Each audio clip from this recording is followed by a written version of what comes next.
बड़े भाग पाइप सत्संगा, तो बिना ही प्रयास होई भव भंगा। शब्द पर ध्यान दो।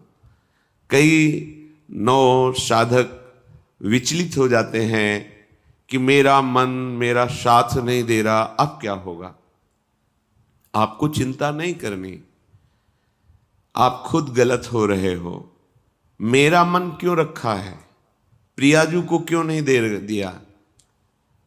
बहुत प्रयास करने पर भी जब सफलता नहीं हाथ लगती है तो उसे हार कहते हैं, और हार तभी सार्थक है जब वो प्रियाजू के चरणों में समर्पित कर दी जाए।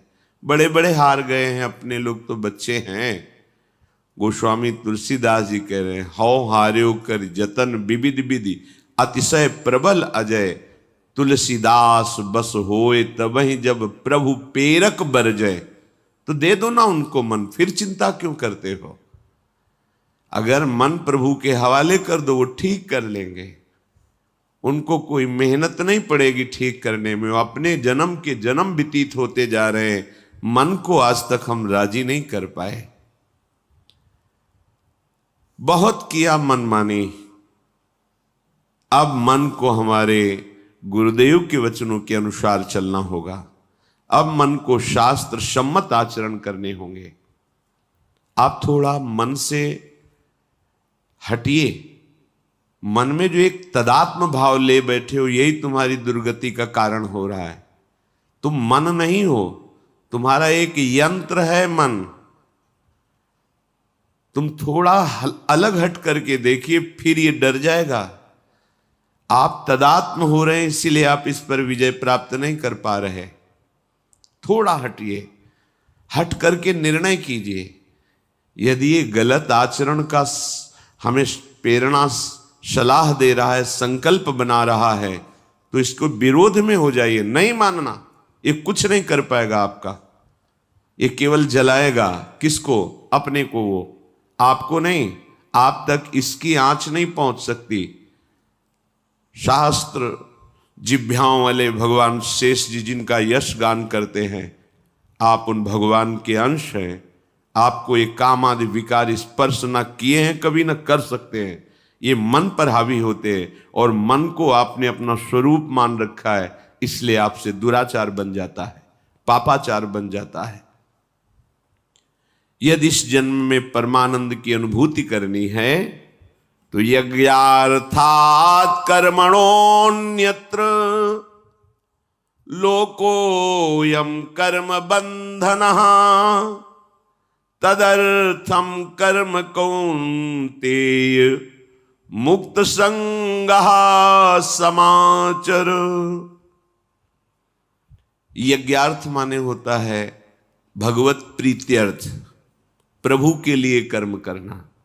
प्रभु के लिए कौन से कर्म करना? स्वकर्मणा, जो तुम्हें कर्म मिला है उसे धर्म के अनुसार करो, भगवत समर्पित कर दो, वो यज्ञ हो जाएगा। उसका फल मिलेगा तुम्हें आनंद, भगवत प्राप्ति, महासुख। कर्म वही है, पर जब अहंकार से प्रेरित होकर अपने लिए करते हो सुसुख वांछा, तो उसमें अधर्म वृत्ति बढ़ जाती है। अधर्म वृत्ति निश्चित आपको भोगना पड़ेगा। यदि भगवान की शरण में हो जाओ, अबलो नशानी अबना नशई हो, वो कृपा करे तो सब क्षमा हो जाए। वो कह रहे हैं कि हम तो हम सर्वपापेभ्यो मोक्षयिष्यामि मा शुचा।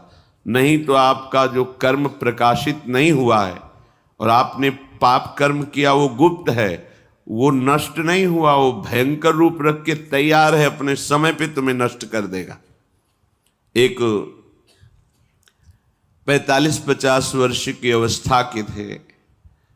अब उनको ज्ञान हुआ कि हमारे द्वारा बहुत अधर्म हुए हैं, अब सब छोड़ो, अब सत् कार्यों में लगो।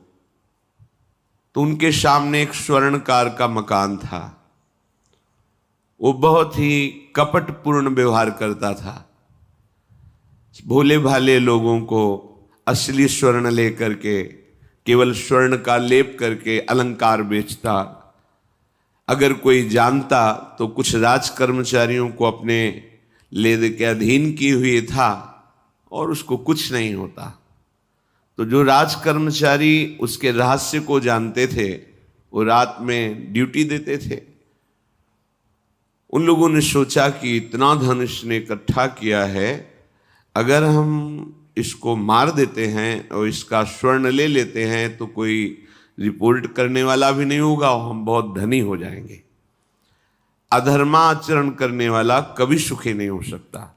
स्वर्णकार अधर्म आचरण कर रहा था तो उसके अधर्म आचरण में सम्मिलित होने वाले राज कर्मचारियों ने उसे मार दिया, उसका स्वर्ण ले लिया, धन ले लिया और उसे एक बॉक्स में बंद करके वो निकल ही रहे थे कि वो जो धर्म पे चलना ठाना था उन्होंने देख लिया।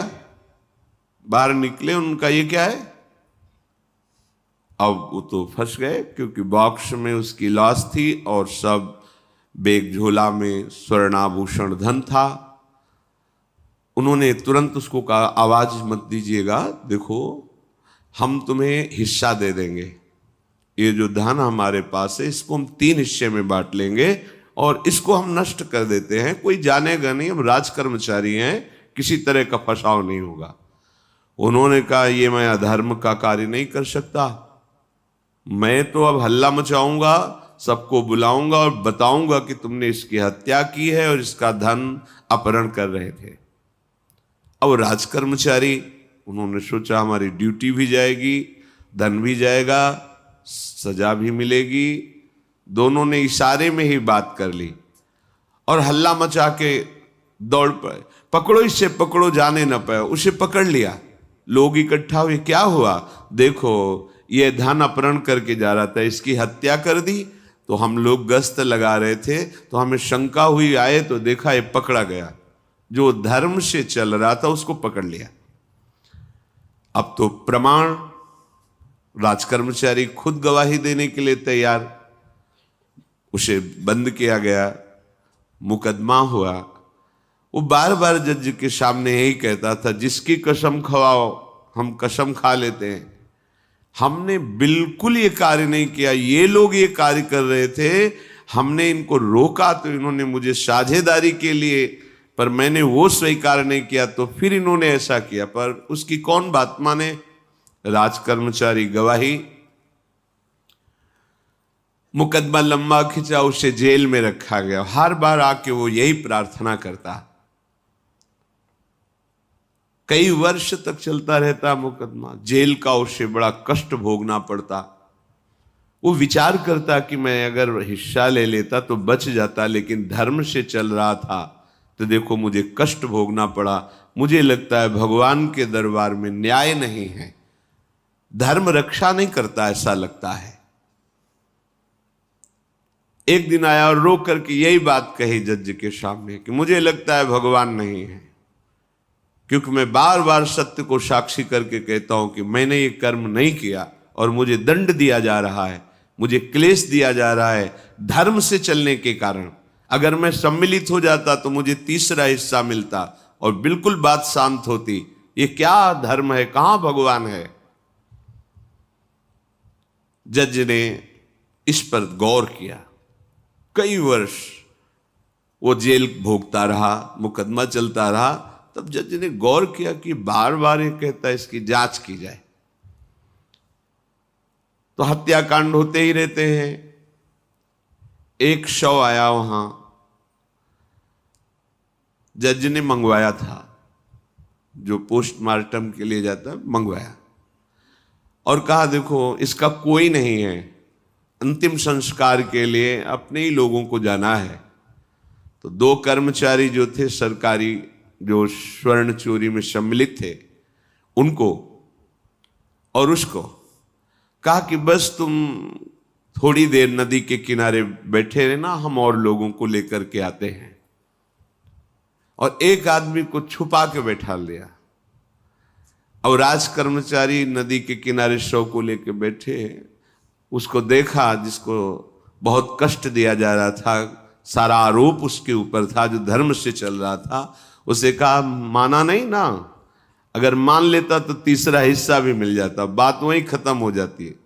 देखा, फंसा दिया, तेरे को आजीवन कारावास मिलेगा, कोई नहीं बचा सकता तेरे को। मेरी बात नहीं मानी, कह रहा था हल्ला मचाऊंगा ऐसा वैसा, अब भोग। तो जज के द्वारा जो एकांत में बैठाला हुआ आदमी था उसने पूरी बात सुनी, इसीलिए ये नाटक रचा गया था।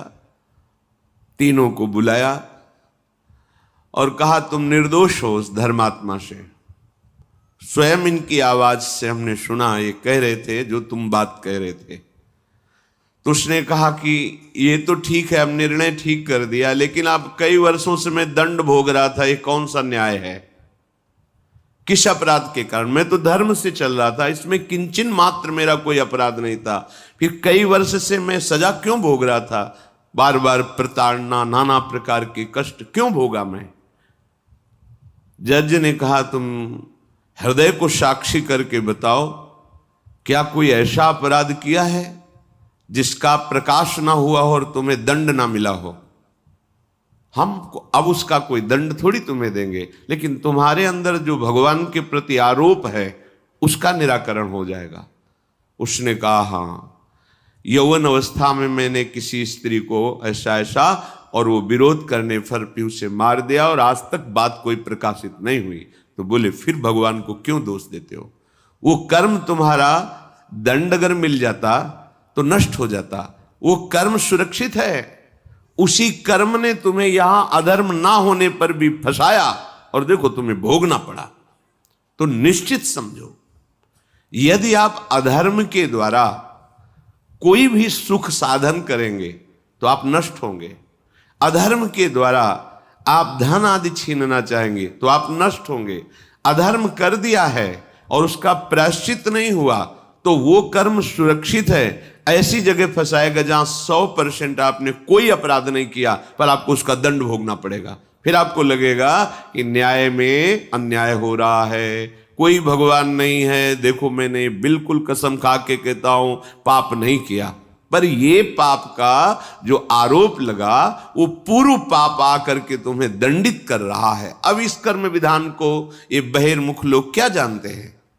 तभी कहते हैं अरे कहां भगवान, कैसे भगवान? आज तुम धर्म से चल रहे हो, लेकिन कल तुमने जो कर्म किया तो तुम शरणागत होकर भजन के द्वारा उसको नष्ट नहीं किया ना, तो वो सुरक्षित है। अवश्य में भोक्तव्यम कृतम कर्म शुभाशुभम। इसलिए श्री भगवान आदेश कर रहे हैं यज्ञार्थात कर्मणोन्यत्र लोकोयम कर्म बंधनहा तदर्थम कर्म कौन्ते मुक्त संगहा समाचर। मुक्त हो जाओगे, न काम तुम्हें अधीन कर पाएगा, न पाप अधीन कर पाएगा, परमानंद में डूब जाओगे। केवल प्रभु के लिए कर्म करो। ये अगरबत्ती, धूप बत्ती, आरती, पूजा प्रभु को अपना नहीं माना तो ये थोड़ा शुभ कर्म बन गया, बस ये तुम्हारा प्रायश्चित नहीं होगा। जो तुमने अधर्माचरण के अगरबत्ती धूप बत्ती से खत्म होने वाले नहीं हैं, उनके लिए तुम्हें नाम जप करना पड़ेगा, नाम कीर्तन करना पड़ेगा। नाम कीर्तनम यस्य सर्व पाप प्रणाशनम, समस्त पापों का नाश करने में समर्थ है। राधा राधा राधा, कृष्ण कृष्ण कृष्ण, गोविंद गोविंद गोविंद। भगवन नाम, अगर भगवन नाम का आप निरंतर जप करने लगे तो आप स्वयं तर जाएंगे और लोगों को तार देंगे। मम भक्तियुक्तो भुवनम पुनात सतरति सतरति सा लोकान तारयति। जो भी कर्म कर रहे हो वो भगवान के लिए भावना करो, उस कर्म को भगवान को समर्पित करो, तो तुमसे पापाचरण नहीं होगा। जो पापाचरण हो गए हैं 10 मिनट केवल बैठ करके अपने घर में ही ताली बजा के, मंजीरा लेकर के, इसे नाटक मत समझो, आडंबर मत समझो। नहीं, जो आडंबर और नाटक किए हैं ना, वो जब अपना नाटक फैलाएंगे तो तुम उस नाटक से निकल नहीं पाओगे। माया का नाटक है। भगवान नाम कीर्तन, ये जो लोग कहते हैं ना कि भगवान तो हृदय में बैठे, दिखावे की क्या जरूरत है? अगर इतना बोध हो चुका है भगवान हृदय में बैठे, तब तो आप सिद्ध हो गए। केवल वाणी से बोल रहे हो, मन मानी आचरण कर रहे हो, दुर्गति को प्राप्त हो रहे हो, तो है ना सबके हृदय अछत विकारी, पर सकल जीव जग दीन दुखारी। सबके हृदय में बैठा है, पर दुर्दशा रोक रहा है क्या वो? क्यों? क्योंकि तुम केवल बातों से कहते हो तो सबके हृदय में बैठा है। ऐसा अनुभव किया? अगर ऐसा अनुभव किया तो व्यभिचार किसके साथ करते हो, चोरी किसकी करते हो, हिंसा की, कपट किससे, द्वेष किससे? बस केवल बातों से बात नहीं बनती। ये कर्म बातों से नष्ट नहीं होता, इसके लिए अनुष्ठान करना होगा नाम का। चाहे जैसी परिस्थिति हो, चाहे जो हो, जैसे भी हो, तुम्हारा मंगल होगा। अहोबत स्वपचतो गरीयान यज्जिभ्यागे वर्तते नाम तुभ्यम। वो नीच आचरण करने वाला, अभक्ष पदार्थ खाने वाला भी यदि भगवान नाम उच्चारण करता है तो परम पावन हो जाता। अहो, आश्चर्य की बात! बड़े बड़े प्रायश्चित जिसे पावन नहीं कर सकते, भगवान नाम उसे पावन कर देता है। जय शीत हरिवंश विचार के मनुज देह गुरु शरण गही, सकई तो सब पर पंच तजी कृष्ण कृष्ण गोविंद कही। कृष्ण कृष्ण गोविंद क्या जाता है? हम तो ये नहीं कह रहे कि तुम नहा के जपो, तुम ऐसा जैसे हो, जहां हो, गोविंद गोविंद, राधा राधा राधा वल्लभ श्री हरिवंश, तुम पावन हो जाओगे प्यारे। तुम्हारी दुर्गति, तुम्हारी विपत्ति, तुम्हारी उन्नति में जो बाधक कर्म है उनको नष्ट करो। किसी से भीख मांगने की जरूरत नहीं, कृपा की।